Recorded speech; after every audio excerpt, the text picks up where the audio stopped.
Hi, this is Bree. I'm going to be doing my second CAA assignment. To begin, this is going to be with Mr. Daniels. He is a 56-year-old male from Corbin, Kentucky. Let's see if I can get it better. Hi, Mr. Daniels. I'm glad you came in for your follow-up appointment. Dr. Tynes has chosen to adjust your medications regarding your type 2 diabetes diagnosis. Is that right? Yeah. But I honestly have no idea what this new medication does. Okay. You'll be on linafliptin, which is also known as Trajenta.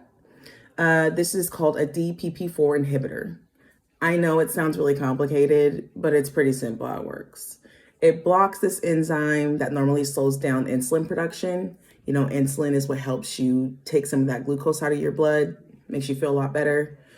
So now that it's not blocked, it can help with that insulin production, which will lower your blood sugar levels.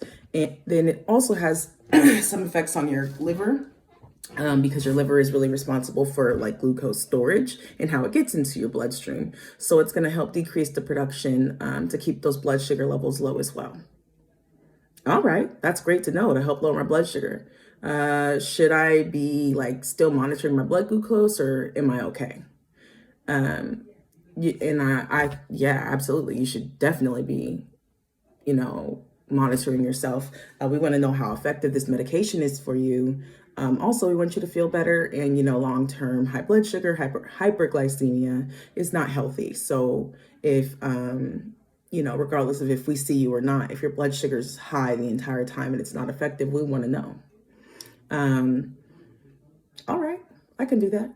Is there anything I should be worried about, like any crazy side effects, anything like that I should be looking out? And I will say like it's pretty safe. Like most of the diabetes medications that you've been taking, commonly symptoms of like your stomach being a little upset is pretty like common. And, if anything, you would feel that. It's also known for possible flu-like symptoms.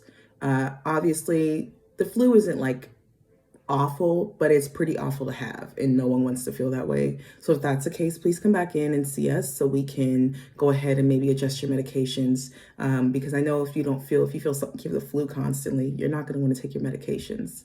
That's just a side effect we want to try to avoid. We want this to be relatively easy for you.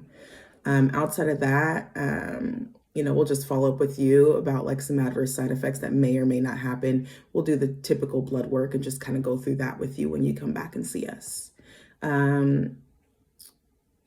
Okay. The last medication I used wasn't very effective. There's something I could do to enhance the effectiveness of this new medication. Oh, yeah. Well, the best thing for your diabetes management is to address the issue head on.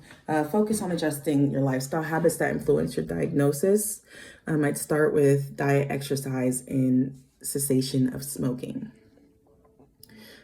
Well, I can work on going on more walks, but there's no way I can stop eating fast food or smoking. They make my day bearable. I get it. I understand. I know that it's something you do every day. You eat fast food, you smoke a cigarette. Maybe we can just start somewhere that's a little less intense. You can't go cold turkey. That's not realistic, and your body's going to go into shock. How about we try to do home cooked meals 1 day to 2 days a week at a time? I think that's bearable. That's doable. You can maybe start doing it on your weekend. And from there, we can continue to make adjustments so this becomes more of a habit. And then also, I know smoking is like a relief for a lot of people. Can I ask what aspects of your life cause stress? Yeah, my job is really stressful. I go into the office and it is just so toxic and I have no support. I honestly hate my job and I've been there for 25 years. So I only smoke at work during work hours because it's so stressful. Have you ever thought about making an adjustment to your career? Yes, but I feel I'm too old to get a new job. No employer wants a 56-year-old newbie in the office. That's not true. You have a lot of experience in your field, which is in common. You would be a great applicant for most positions similar to your own. Don't be too nervous to just give it a try. The amount of stress you're under is negatively affecting your body. You're right. Maybe you're right. I'd love to stop smoking. I'll talk to my wife about these changes once I'm home. Thank you, Nurse Bree. You're welcome. All right, and that's it.